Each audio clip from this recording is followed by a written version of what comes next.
Donc, dans le cahier de notes, ça va être assez rapide la partie notes de cours, parce que je n'ai pas l'intention de faire des notes de cours à l'infinité aujourd'hui. Vous allez aller à la page 66. 66. Alors donc, aujourd'hui, dans le fond, notre plan de match, j'ai travaillé sur les lieux géométriques. C'est de faire un retour sur ce qu'on a fait au dernier cours. Ça va être assez rapide. Lieux géométriques, je vous ai expliqué au dernier cours, dans le fond, au niveau des coniques. Donc, je faisais la coupe d'un cône pour montrer que si on coupe un cône de façon parallèle à la base, on va avoir un cercle. Si on le coupe un petit peu en biais, on va avoir une ellipse. Si on le coupe de façon droite, on va avoir une hyperbole. Quand le cône, c'est un cône de révolution fait avec deux triangles qui sont nés à nez. Ou on peut le couper un petit peu en biais et avoir une parabole. Donc, on a travaillé là-dessus qui sont dans le fond des coniques, mais en réalité, ces coniques-là, on les appelle avant toute chose des lieux géométriques. Pourquoi lieux géométriques? Bien, dans le fond, c'est un endroit précis en géométrie. C'est dans le fond des figures qui ont des propriétés géométriques intéressantes, comme avoir des foyers, plein d'axes de symétrie, puis plein d'autres propriétés reliées au point milieu, aux distances, au point de partage, puis à plein de trucs. Donc, définition, on dit vraiment que c'est un ensemble de points, parce qu'un cercle, c'est pas juste une ligne, c'est vraiment un ensemble de points ayant une propriété métrique commune, c'est-à-dire une propriété qui concerne des mesures. Par exemple, si je prends dans le fond l'exemple d'une médiatrice à égale distance entre deux points, c'est un lieu géométrique. Tu vas dire, c'est quoi le rapport? Bien, si je prends dans le fond une médiatrice qui est entre deux points, donc un point ici puis un point là, bien, je pourrais dire que la médiatrice qui est ici, qui est au milieu des deux points, que je me place là, là, là, là, je suis toujours à égale distance de chacun des deux points. Donc, on appelle ça un lieu géométrique parce que c'est la propriété que la médiatrice se trouve à avoir par rapport à deux points. OK? Mais on n'étudie pas ça en SN de 5, ça a été déjà vu, la définition de la médiatrice. Des fois, on les appelle aussi les coniques. Ça, c'est vraiment la définition au SN de 5 parce que, dans le fond, les lieux géométriques qu'on travaille en SN de 5, c'est des coniques qui sont issus d'un cône. Donc, ça vient de là. Considérez cette section comme une extension de la géométrie analytique vue en secondaire 4. J'en ai parlé au dernier cours. Donc, tout ce qui a été vu en secondaire 4 est important pour le secondaire 5. Et là, il y a la partie rappel que je vais faire très rapidement. Donc, la partie rappel, elle est ici. Vous avez la formule du point milieu qui est super importante, la formule de la distance entre deux points qui est super importante, le point de partage qui l'est vraiment beaucoup moins. Donc, je ne mettrai pas un astérisque à côté. Je vous dis juste qu'il existe une formule pour le point de partage, mais on s'en fout un peu. La distance d'un point à une droite d'équation en forme générale, c'est quand même assez important. Et il faut se souvenir que deux droites perpendiculaires ont des pentes inverses et opposées, tandis que deux droites parallèles ont la même pente. Ça, c'est aussi super important. OK?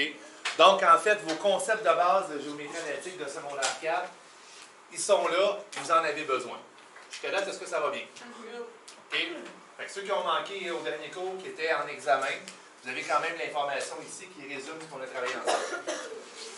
Aujourd'hui, on va parler principalement du cercle. Le cercle, dans le fond, qu'est-ce que c'est? Bien, ce n'est pas une fonction. Le cercle, on l'appelle vraiment une relation. Pourquoi? Parce que, si on se souvient, dans le fond, de la définition d'une fonction puis d'une relation, si je vais dans un plan cartésien, puis je fais un cercle, bien, pour une valeur de x donnée, je peux avoir deux valeurs de y associées. Donc, automatiquement, ça veut dire que ce n'est pas une fonction, c'est bel et bien une relation. L'équation du cercle, tout comme dans le cercle trigonométrique, l'équation du cercle est reliée à la formule de Pythagore. Pourquoi reliée à la formule de Pythagore? Parce que si tu regardes les cercles sur les côtés de la classe, chacune des coordonnées du cercle se trouve avec Pythagore. OK? Donc, l'équation du cercle, centrée à l'origine, de rayon R, ça va toujours être l'équation suivante, c'est-à-dire x au carré plus y au carré qui est égal à rayon carré. C'est super important. Comme on a vu au dernier cours, si on prend ce cercle-là et on fait une translation du centre du cercle selon des paramètres HK, bien, la nouvelle équation, ça va être x moins h au carré plus y moins k au carré qui est égal au rayon carré. Le R2 devrait être à côté là. OK? Notez que le paramètre HK, marqué là à côté, c'est le centre du cercle. Donc, tes paramètres HK, ça se trouve à être le centre du cercle. Est-ce que date ça va bien? Ça résume pas mal ce qu'on a vu au dernier cours. Vous avez un exemple ici, un cercle centré au point 3,-2 dont le rayon vaut 3. Bien, tu vas avoir comme équation x moins 3 au carré plus y plus 2 au carré qui est égal à 9. Donc, pourquoi 9? Parce que dans le fond, ton rayon, ça vaut 3. J'ai le mot carré, ça donne 9.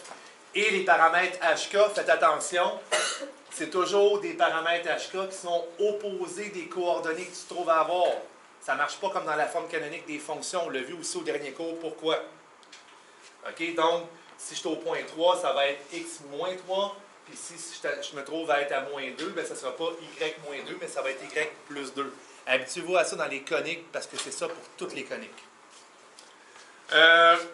Ça dit ici, à partir de ce centre, on peut trouver facilement 4 points. Comment on peut trouver 4 points? Bien, je pourrais, dans le fond, vous montrer l'exemple avec cette règle-là, avec Desmos.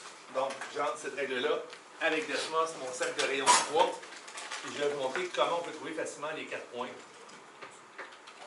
Donc, dans Desmos, mon cercle, là vous ne le voyez pas, mais je vais le tracer, là. X moins 3 au carré plus y plus 2 au carré égale à 9. Donc, si vous regardez sur un plan cartésien, ben, tu te trouves être en présence d'un point qui est en haut. Donc, il se trouve être 3 unités vers le haut. J'ai un point qui est 3 unités vers la gauche par rapport au centre. Le centre, en passant, il ne faut pas oublier que ça se trouve être le point 3,-2. Juste le dessiner. J'ai un autre point après ça qui est à 3,-5, qui est à 3 unités vers le bas par rapport au centre. Et je me trouve à avoir un dernier point qui va être ici, qui ne veut pas allumer, ma foi, qui est à 6,-2. Donc, ces 3 points-là, on peut les trouver facilement. Mais n'importe quel autre point, on pourrait les trouver aussi. Comme par exemple, dans le fond, je pourrais savoir c'est quoi la valeur du y quand x vaut 5. Je vais avoir combien de valeurs de y? 2. Puis comment on le ferait? Ben, oui puis non. En fait, la même façon, on fait comme si on cherche la valeur de x, mais là, je vous dis que x est égal à 5. Fait que si je me trouve à avoir ça comme équation, qui est l'équation que je me trouve à avoir ici, x moins 3 au carré plus y plus 2 au carré est égal à 9. Moi, je demande si x est égal à 5 que vaut y. Qu'est-ce qu'on fait dans un premier temps? On remplace y, donc on remplace x par 5, ce qui va me donner 5 moins 3 au carré plus y plus 2 au carré est égal à 9. Ça vaut combien? 2. 5 moins 2 au carré 4. Ça donne 4. 4 plus y plus 2 au carré est égal à 9. Qu'est-ce que je vais faire par la suite? Moins 4. Donc, on se ramasse avec y plus 2 au carré est égal à 5. Qu'est-ce qu'on fait par la suite?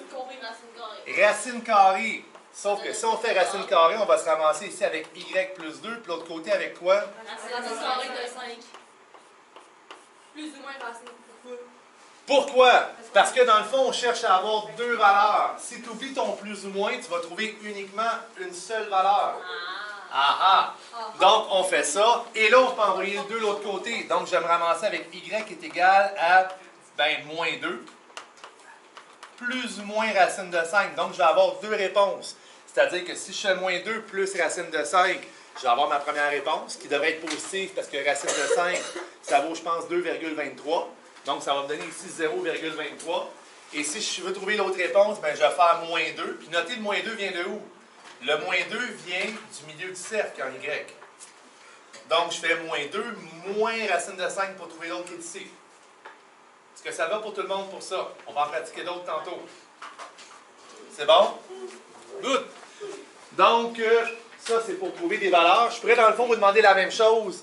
Dire dans mon cercle, exemple, je pourrais dire si y vaut moins 1 que vaut les valeurs de x. Mais encore une fois, je vais avoir combien de valeurs de x? 2. 2.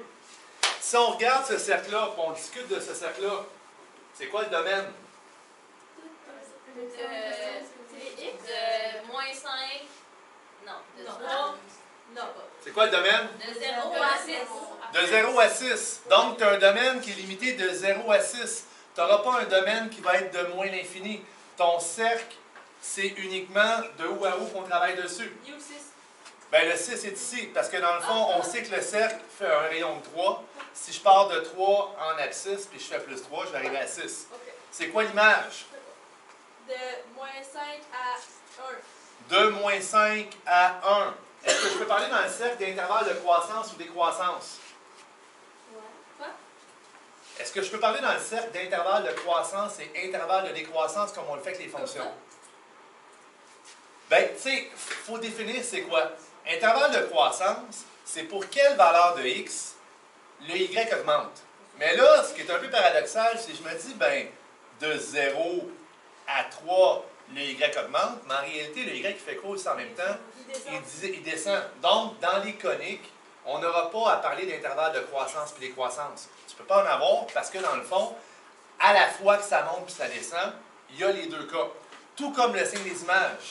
Le signe des images, c'est pour quelle valeur de x la fonction elle est positive ou négative. Ben moi, je vois qu'ici, ma fonction elle est négative, mais ici, la fonction elle est positive et négative. En fait, ce n'est pas une fonction. Je dirais dans le fond la relation. Donc, il n'y a pas non plus de signe des images dans un conique. Il va y avoir cependant le concept de maximum. Le maximum, c'est quoi? 1. Le minimum? Moins 5. Il va y avoir aussi le concept d'axe de symétrie. Il y a combien d'axes de symétrie dans un cercle? 1, 2, 3, 4, infini. Il y en a une infinité. Parce que l'axe de symétrie, c'est quoi? Ben, en fait, là-dedans, c'est un diamètre. Fait que des diamètres dans un cercle, je peux en tracer une infinité. Il faut que ça coupe ton conique en deux parties égales. Dans tous les coniques, il n'y a pas une infinité d'axes de symétrie, mais dans le cercle, il y en a une infinité. On va voir que dans l'ellipse, il se trouve à en avoir 2. On va voir dans la parabole, il y en a uniquement 1. Dans l'hyperbole, il se trouve à en avoir 2. Ça va dépendre du conique sur lequel on va travailler. Mais le cercle, il y a vraiment une infinité d'axes de symétrie. D'autres choses qu'on peut dire là-dedans, est-ce qu'il y a des zéros? C'est quoi les zéros? Là, c'est dans 1. Puis À dans peu près, C'est 0.9. à peu près 0.8, puis à peu près, 0.8, puis à peu près 5,1. 5.1. à peu près 5.2, 5.1. Donc, on a deux zéros. Est-ce qu'on a des ordonnées à l'origine? On a une qui est ici à moins 2. Est-ce qu'on peut avoir plusieurs ordonnées à l'origine? Oui.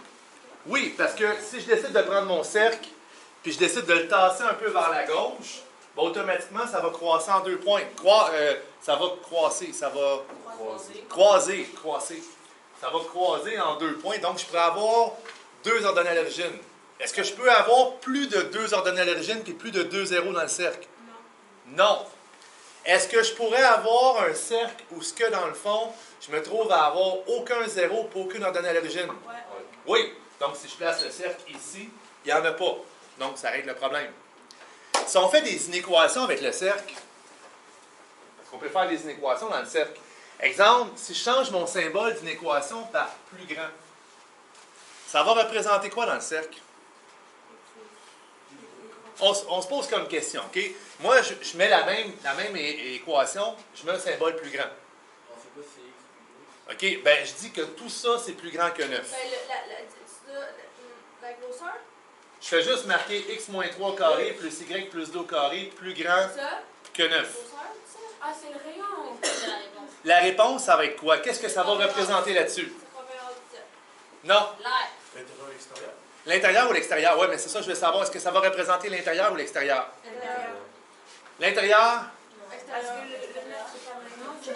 Ça montre les points. C'est l'air. Ça montre les points sur l'extérieur. Ben, écoutez, on va faire une simulation. La meilleure façon de le savoir, c'est de simuler. OK? On a les coordonnées du sommet. Sabrina, tu me déranges? On a les coordonnées du sommet. Je pourrais, dans le fond, me poser comme question, si je remplace x par 3 puis y par moins 2, puis je mets un symbole plus grand, ça va me donner quoi? Ça va me donner vrai ou faux? Parce que mon sommet, je veux savoir, est-ce que ça va, dans le fond, faire un point qui répond à l'inéquation ou pas? Donc, on se pose la question. 3 moins 3, ça donne combien? 0 au carré. 0, ça c'est correct. Moins 2 plus 2 au carré. Est-ce que 0 plus 0, c'est plus grand que 9? Non. Donc, si je mets un symbole d'inéquation plus grand, ça va représenter l'extérieur du cercle. Donc, si je trace l'extérieur du cercle, je le monte avec Desmos parce que c'est quand même assez génial de bien voir. Donc, si je veux avoir l'extérieur, c'est ce que je vais faire, je vais mettre un symbole le plus grand. si je veux avoir l'intérieur, je vais mettre un symbole de plus petit. Et là, tu as remarqué que le cercle est en pointillé. Parce que tout ce qui est sur le cercle, Il n'y a pas un égal. il n'y a pas un symbole d'égalité. Donc, il faudrait que je mette un symbole d'égalité. Donc, dans ce cas-là, on ferait ça comme, on ferait ça comme ça. Et là, j'aurais dans le fond le cercle et l'intérieur. Quand on fait la formule plus petit, c'est l'intérieur. Quand on fait la formule plus grande, c'est l'extérieur. Tout le temps. Tout le temps, tout le temps, tout le temps. Le plus petit, c'est toujours à l'intérieur. Le plus grand, c'est toujours à l'extérieur. Dans le doute, tu essaies avec un point, tu prends le sommet. Tu remplaces ton sommet dans ton équation. Puis tu vérifies pour voir si ça devient vrai ou faux. Nous, en essayant avec le sommet, ça donnait quelque chose qui était faux. Donc, on peut l'apprendre par essai-erreur de cette façon-là. Est-ce que là, ça va bien? Difficile ou pas? Good! Je vais mettre les notes de cours de côté. Je vais vous inviter à prendre votre cahier objectif. On va faire des problèmes ensemble pour se mettre en mode proactif.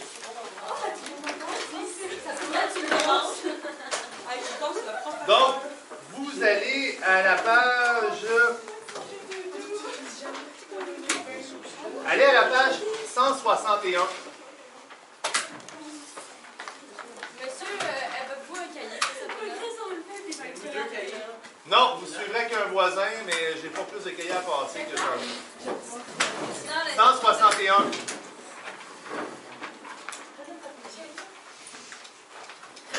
Au pire, faites-les sur des feuilles à part. C'est comme des...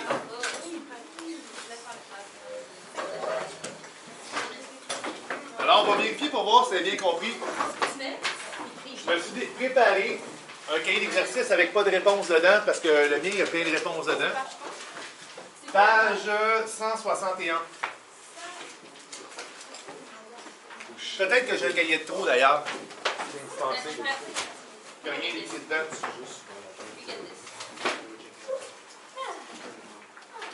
Qui a besoin d'un cahier déjà, tiens? Moi. J'en avais un Toi, trop. t'avais demandé avant. On s'en fout avec Elle, je suis dans la merde à côté. Donc, numéro 5. On va voir si vous comprenez bien. Je l'ai fait avec... Ben, vous allez essayer de les faire, je vais vous corriger. Dans chacun des cas, c'est quoi la mesure du rayon du cercle? Tu as l'équation x2 plus y2 est égal à 40. C'est quoi le rayon? C'est racine de 40. Fini. C'est quoi le rayon ici? Racine de 36. Ça donne combien? 6. Et l'autre? Racine de 45. Ceux qui me répondent en nombre à virgule, il n'y a pas de problème. Mais idéalement, si on te demande de trouver le rayon d'un cercle, essaie de conserver dans le fond la valeur exacte. C'est pas super difficile. Ça va-tu pour le rayon du cercle? Ça va? Ouais. OK. On va aller voir un petit peu plus loin. Donc, au numéro 6. Ah, j'ai perdu ma page. Bien trop sensible, cette affaire-là. On va prendre ma souris, ça va aller mieux. Donc, au numéro 6. Alors, si je vais au numéro 6, on te demande, trouve l'équation d'un cercle centré à l'origine dont le rayon mesure 16 unités. Qu'est-ce que vous allez me donner comme équation? Ça prend quelqu'un qui lève sa main, qui va me dire c'est quoi l'équation selon lui ou selon elle. Écrivez-les en même temps au fur et à mesure qu'on le fait. Si le rayon mesure 16 qui est centré à l'origine, c'est quoi l'équation? X à la 2 plus Y à la 2 Égale à la racine. Non, 16 à la 2. 16 à la 2. Égal à 16 à la 2. Je rajoute une question après ici. Même question, mais centrée à 7,1. Si on le centre à 7,1, vous allez répondre quoi? Quelqu'un d'autre, quelqu'un d'autre, quelqu'un d'autre. C'est que je comprends quelque chose, puis je m'en souviens. Oui. X plus 7, Moins 7. moins 7 au carré, Ouais. plus Y plus... Non, Moins 1, c'est moins, parce que c'est toujours l'opposé du centre où ce que tu trouves à être. Ok. Donc, c'est moins 1 au carré, égal à 16 au carré.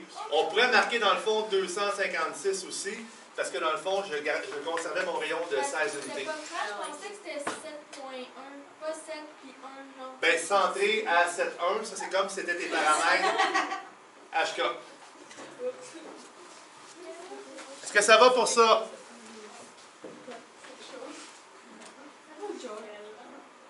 Je fais une petite parenthèse. Ce type d'équation-là, on l'appelle équation de forme canonique. L'équation de forme canonique, je peux la développer en forme générale. Si elle est comme ça, elle est déjà comme pas mal en forme générale en passant. Tu vas dire, c'est quoi la forme générale? En réalité, si elle est comme ça, la forme générale, ça va être x carré plus y carré moins 16 au carré égale à 0. Ça va être la forme générale. Sauf que si je me trouve à prendre l'autre équation à côté, puis je veux la mettre en forme générale, qu'est-ce que je vais devoir faire? Il faut, dans le fond, développer chacune des parenthèses au carré. Donc, si je prends le x moins 7 au carré, puis je le mets au carré, mais en réalité, x moins 7 au carré, c'est quoi? Ben, c'est la même affaire, tu sais, je vais me trouver de la place à quelque part. C'est comme si j'avais x moins 7 fois x moins 7. Vous êtes d'accord avec moi? Ça donne quoi, x moins 7 fois x moins 7? Quelqu'un qui a le truc pour aller vite pour le faire? Oui, ça donne quoi? X au carré, Moins 14x. plus 40. Plus 49. Donc, si je veux le développer, tu fais ton x, tu le mets au carré. Tu fais ton moins 7, tu le mets au carré, ça devient positif. Et par la suite, tu fais 2 fois x fois moins 7 qui va donner moins 14x. Ça, c'est la façon de développer ton binôme de façon instantanée. Faites l'exercice avec l'autre rapidement. Ça va donner plus, parce qu'il y a un plus déjà entre les deux, y au carré, moins 2y, plus 1, et on va mettre le 16 du même côté, moins 16 à la 2, est égal à 0. De où le moins? Ben, c'est parce que si tu fais y moins 1 fois y moins 1, tu vas faire y fois y qui donne y au carré. Si tu fais moins 1 fois moins 1, ça va donner plus 1.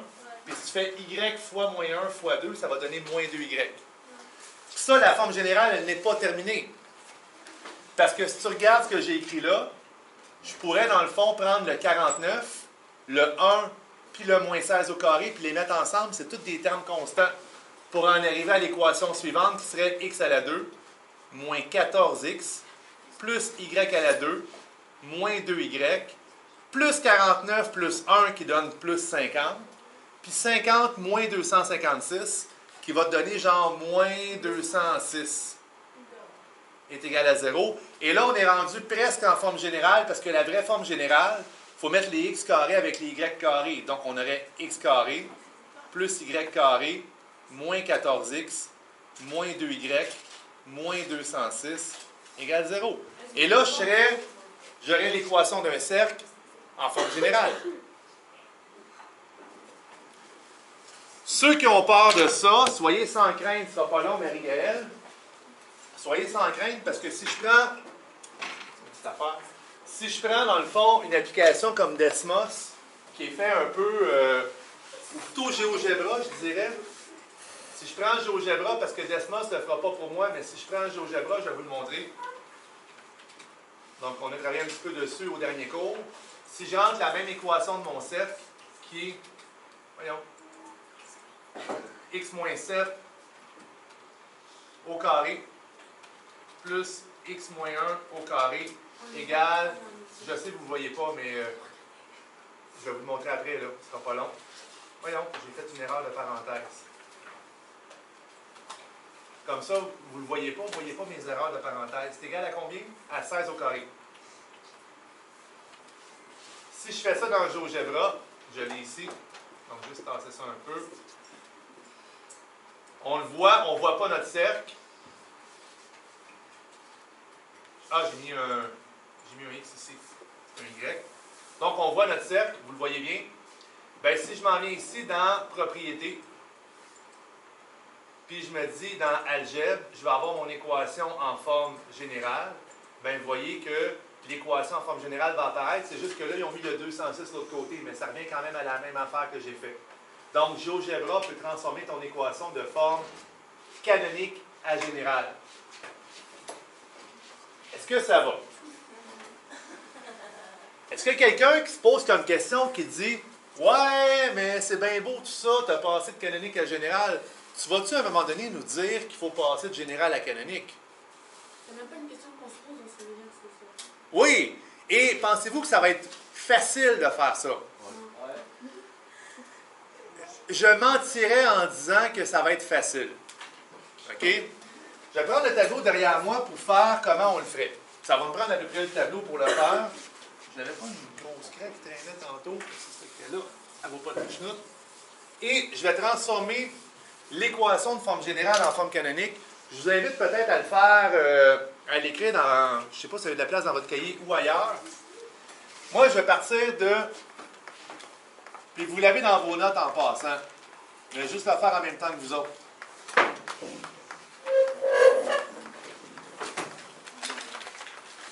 J'ai ça, puis je vais m'en aller en forme canonique.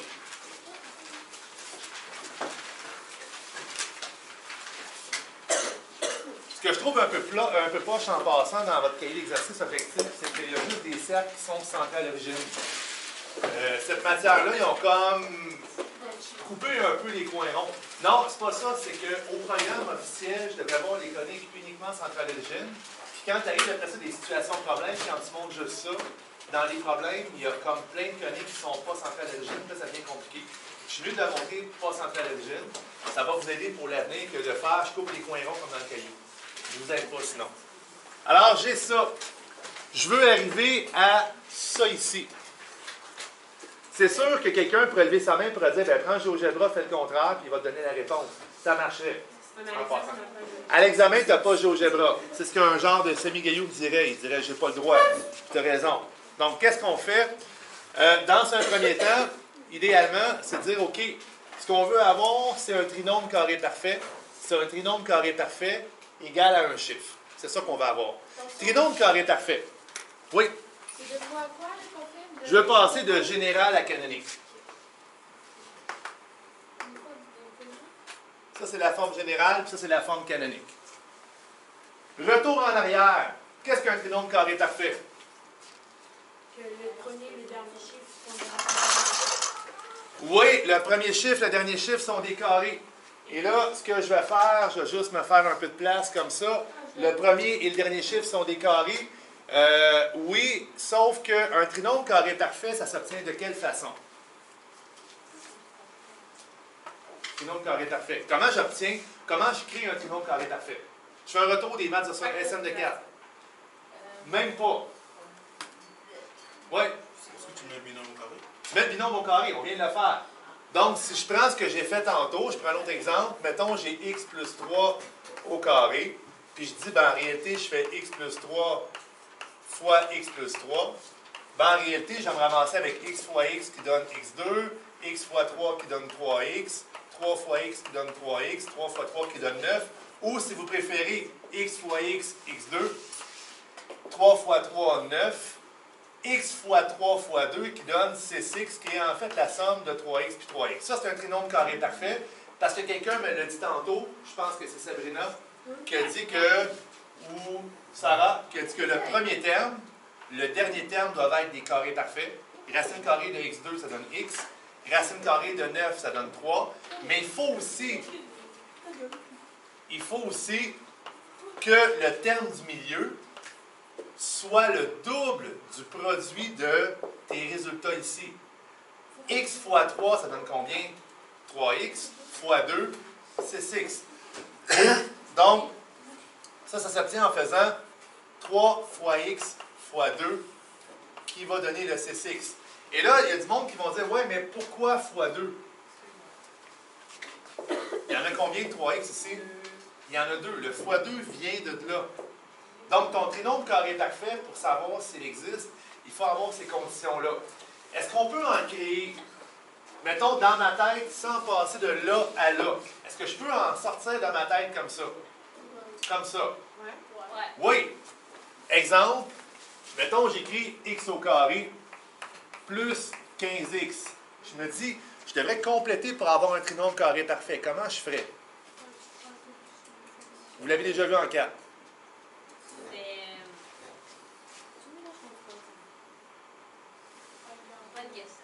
Bonne question. Mais le 1 fois 1. Non, 3 fois 2. Regardez ici ce qu'on a. Comment on fait quand j'ai le 6x pour avoir le 9? Qu'est-ce que je fais? Je le divise en 2. Parce que là, je vais faire le contraire. Je divise en 2, je trouve 3x. Genre plus 56, 25.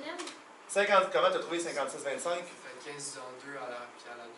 Il a fait 15 divisé en 2, exposé en 2 la réponse. Parce que regarde ici comment on fait pour trouver le 9 à partir du 6. On fait 6 divisé en 2, ça donne 3. Parce qu'on avait un fois 1. Après ça, on le met au carré. 6 divisé par 2, 3. Au carré donne 9. Donc, je prends mon 15, Quand M. Choquette le faisait l'année passée, il prenait le terme du milieu, il faisait diviser par 2, ce qui donnait 7,5. Puis tu l'élèves au carré, ce qui donne 56,25. On faisait ça l'année passée? Vous avez déjà fait ça, on appelle ça faire une complétion de carré. C'est-tu genre M&N? Non, ça c'est somme et produit. J'en fais un autre juste pour vous montrer. J'ai x au carré, on va en faire un facile. Plus 8x. C'est quoi que je dois rajouter au bout? 16. Il vient d'où son bit? Ah, il a raison, c'est 16. Il vient d'où son bit? Je vais en créer un. J'en ai créé un, je veux savoir comment le compléter. C'est des arbres carrés. Ouais, ben dans le fond, je divise par 2, ça fait 4. Au carré, ça donne 16. Il y a une façon un peu flyée de montrer ça. Je vous montre la méthode flyée, qui est complètement un peu, pas farfelue, mais quand même flyée. Supposez que ça, c'est un carré qui a x par côté. Donc, son aire, c'est quoi? X2. C'est x2. Supposez que je prends des petits bâtonnets qui mesurent x de côté par 1. Donc, l'aire, c'est quoi? C'est x. C'est quoi la tournée des bâtonnets? OK? Je fais un exemple comment faire la complétion de carré différemment. Moi, je vais représenter ça avec des carrés puis des bâtonnets. Puis ça, dans le fond, cette petite affaire-là, c'est un carré unité qui fait 1 par 1. OK? Mon but, c'est de créer un grand carré à l'aide d'un petit carré, des bâtonnets, puis des petits carrés. OK? Des minuscules. Minuscules, bâtonnets, grand carré. Donc, je me dis, je vais représenter x au carré. Ben, x au carré, c'est ça. C'est un carré qui fait x par x. 8x, je vais placer 8 bâtonnets qui valent x. Je vais les placer, par exemple, de façon stratégique. J'en place un là, un deuxième là, un troisième là, un quatrième là. J'en place un autre ici, sur le côté, parce qu'il fait x par 1. Un deuxième, un troisième, un quatrième. Donc, en réalité, j'ai x, puis 4, puis j'ai x et 4. Je continue. Je veux fermer mon carré. J'ai besoin de combien de petits carrés au milieu? 16. Et là, j'ai mes 16 petits carrés. Et là, je me ramasse avec x au carré, plus 8x, plus 16, qui correspond à quoi? À x plus 4 fois x plus 4. Ça, c'est Ça- bon qu'on a des petits chiffres. Un gros chiffre, on n'aura pas le Non, je comprends, mais ça vient de où? La complétion de carré. Ça vient du fait qu'on complète un carré. Puis là, du coup, comme par magie, je viens de trouver le x plus 4 qui n'était même pas au début. Je viens de le factoriser. Je viens par magie de factoriser mon trinôme carré parfait comme ça. Ça, on appelle ça travailler avec des tuiles algébriques. Vous n'avez pas vu ça, cette partie-là, je le sais, mais vous avez vu ça, la complétion de carré. OK? Je ferme la parenthèse. Ça, c'est la complétion de carré, c'est du secondaire 4. Si je vous ai perdu, désolé, mais vous l'avez déjà vu. Attends, c'est la complétion c'est plus facile avec moi. Ça, c'est de la complétion de carré pour faire un trinôme carré parfait. J'ai complété un carré dans le but d'avoir un trinôme carré parfait. J'ai complété un carré, je l'ai complété en mettant un 16 pour avoir un trinôme carré parfait. Est-ce que ça va pour ma fin de parenthèse? OK. Je reviens ici. Là, je vous ramène sur ce qu'on avait tantôt qui était un cercle. OK? Je vous ramène sur le cercle. Là, je regarde ici, je me dis, si je vais avoir l'équation d'un cercle, ça me prend quoi? Bien, ça me prend parenthèse x plus ou moins quelque chose au carré, qui est un trinôme carré parfait, plus parenthèse y plus ou moins quelque chose au carré, qui est un trinôme carré parfait, égale le rayon carré. Ça me prend ça. OK? Donc, il faut que je génère deux carrés parfaits. Un avec des x, un avec des y. OK. Donc, mon but, c'est ça. Fait que je me dis, si je veux faire ça, je vais mettre les x avec les x. X à la 2, Moins moins 14. 14x, je vais laisser de la place. Je vais faire la même chose avec les y. Y au carré, moins 2y. Puis je vais envoyer le 206 de l'autre côté. Donc, la première étape, je prépare le terrain.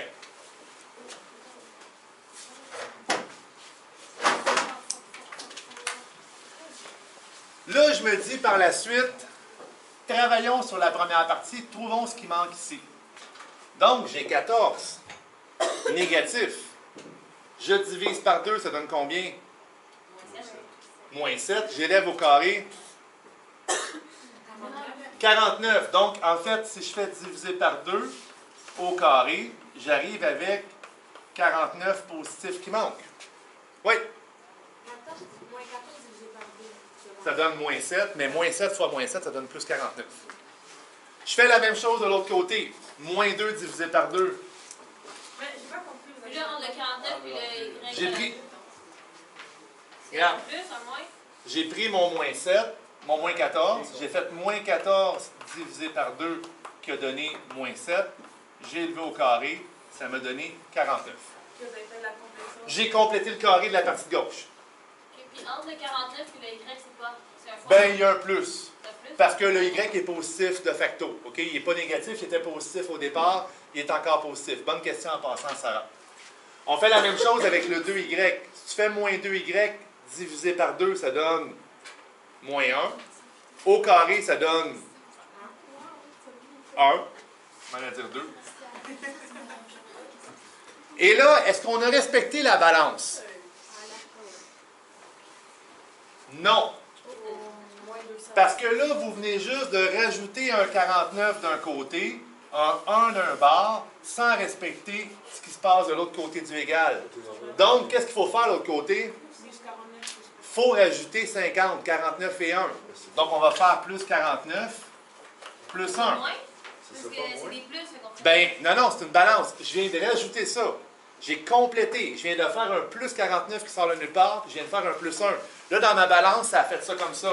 Pouf! De l'autre côté, il faut que je rajoute la même affaire pour que ça soit égal. Ok. Je ne ferai pas moins. Si je fais moins, ça va encore plus de se débalancer. Donc, je vais me ramasser avec quoi? Je vais réécrire mon équation. x2 moins 14x plus 49 plus y2 moins 2y plus 1 égale 256.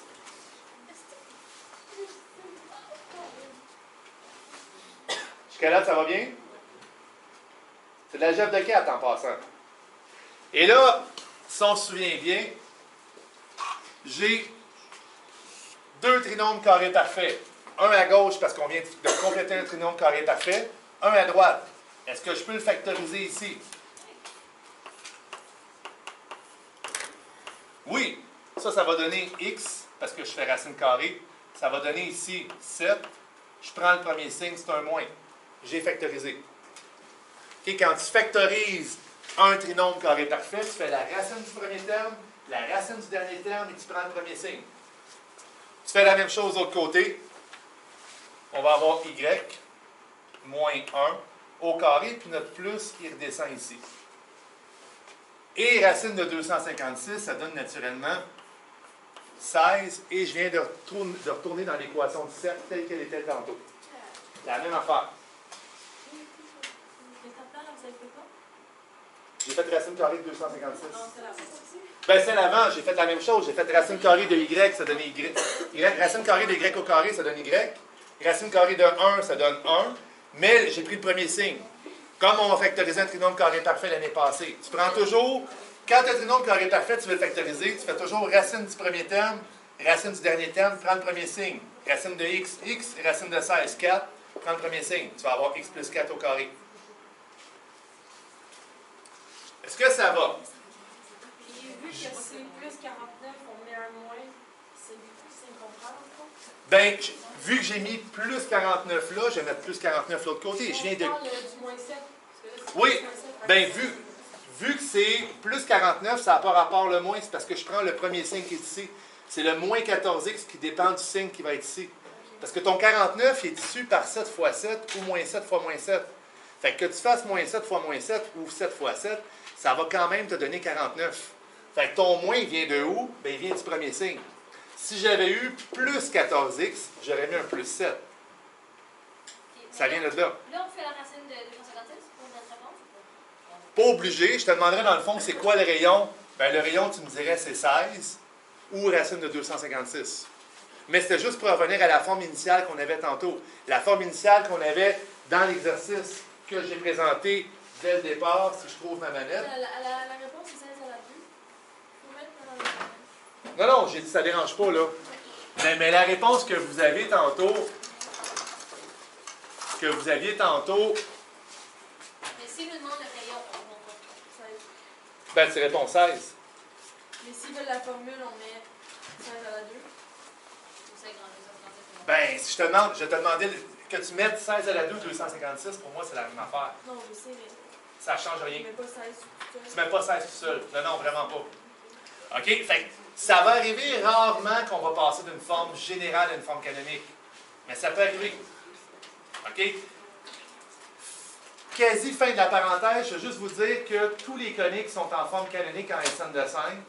C'est un peu un extra que je fais en les mettant en forme générale. OK? Je vous dis ça comme ça. Puis vous en avez besoin pour le cégep. Fait que si je faisais comme « Ah, je suis le programme à la lettre, je ne vous montre pas la forme générale », bien, vous allez quand même l'avoir au cégep, vous allez quand même être pogné pour faire de la factorisation, vous allez avoir oublié. Fait que je prends la peine de le faire pour le cercle. Je ne le ferai pas pour l'ellipse, je ne le ferai pas pour l'hyperbole, mais je pourrais le faire pour ces coniques-là. Ce qui donne des équations semblables. Ça va, Alison? Good. Donc, on retourne dans le cahier d'exercice. Je ne ferai pas tous les numéros avec vous autres. J'en saute quelques-uns. Donc, trouver l'équation des autres cercles sont faciles. Allons au numéro 8. On te demande, trouve l'inéquation associée à chacun des cercles. Le A, qu'est-ce qu'on pourrait dire vu que c'est un cercle centré à l'origine? Qu'est-ce qu'on doit trouver? L'inéquation associée à un cercle.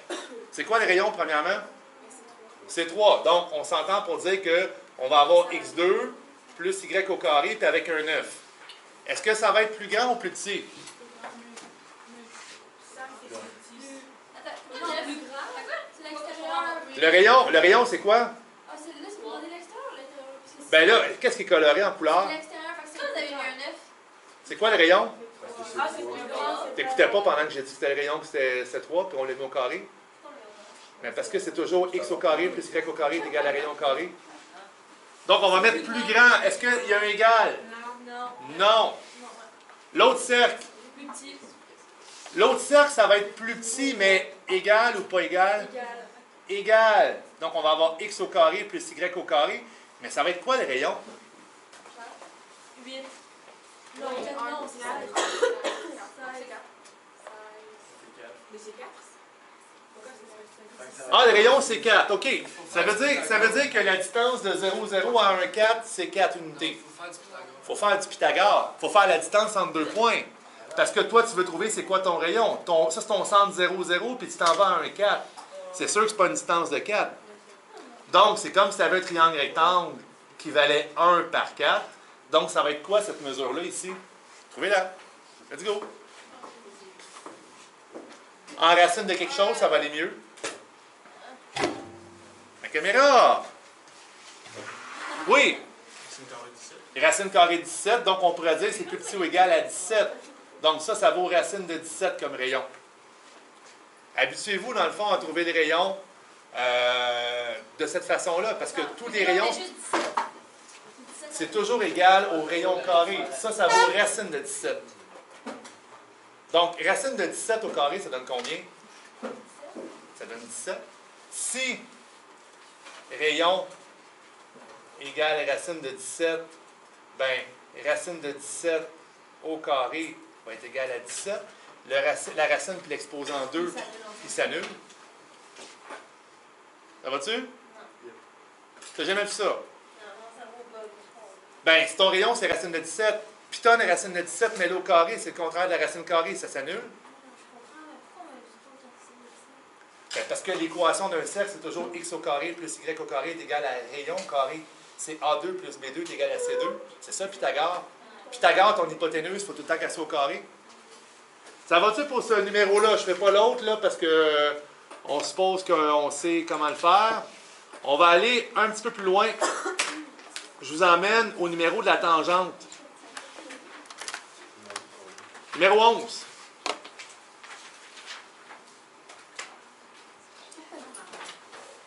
Je vais dézoomer un peu afin qu'on voit bien le numéro 11.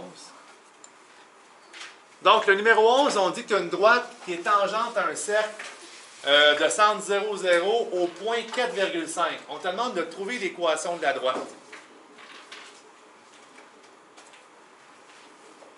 On va trouver l'équation de la droite qui est là. Là, la première des choses à savoir, c'est qu'est-ce que ça fait dans la vie d'une droite qui est tangente? Je vous l'ai déjà dit cette année en plus. Un point sur le... Elle frôle le cercle à un point. Et souvenez-vous que je vous en ai déjà parlé dans un cours précis avec des droites tangentes, avec les problèmes de la poulie, si je ne me trompe pas. On en parle. Puis en physique aussi. Qu'est-ce qu'il y a de particulier? Il y a quelque chose d'autre de particulier. Avec, oui, c'est perpendiculaire au rayon. Donc, si je fais un rayon, ici qui part de 0, 0 et qui s'en va à 4, 5, la tangente, elle va être perpendiculaire. Marquez-le en quelque part. Tangente égale perpendiculaire, ça c'est le symbole perpendiculaire, au rayon. C'est marqué dans vos notes d'ailleurs. La note de cours. Oui, tout ce que je vous dis là, c'est tout marqué dans les notes de cours. Je voulais pas comme faire des notes de cours toute la période et que vous ne soyez pas en mode proactif mentalement. Je vais vous faire travailler en même temps. C'est mieux. C'est mieux pour l'apprentissage. Surtout pour ceux qui ne suivent pas beaucoup pendant les cours, ça vous donne un électrochoc. Puis ceux qui ne suivent vraiment pas, comme les gens qui dormaient en avant là-bas, ben eux autres, ils comprennent encore d'un coup sec. Eux autres, tu as juste à m'écouter et tu comprends. C'est ça, c'est extraordinaire. Puis dans un bathroom. Alors, comment on fait pour trouver l'équation de cette droite-là? Oui? On trouve la forme du rayon, puis on fait l'inverse. C'est l'inverse, puis l'inverse. De l'opposé. Ouais, c'est ça. Donc, étape 1, on trouve la pente du rayon.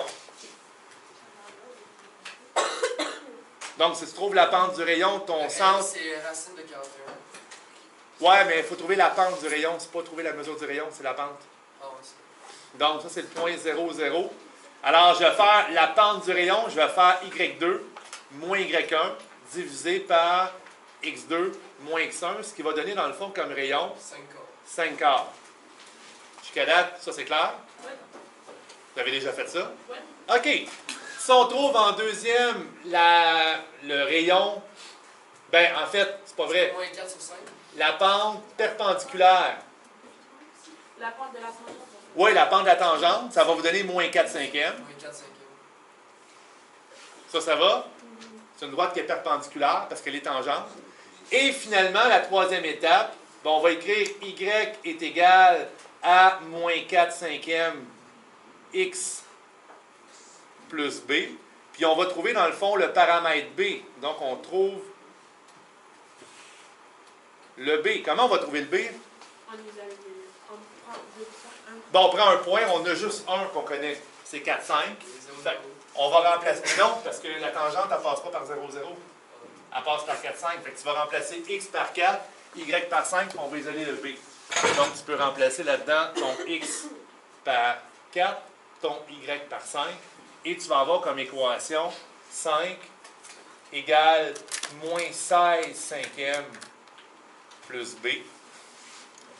Et là, si tu fais, tu envoies ton 16 cinquième de l'autre côté, qui est moins 3,2 en passant. C'est ça?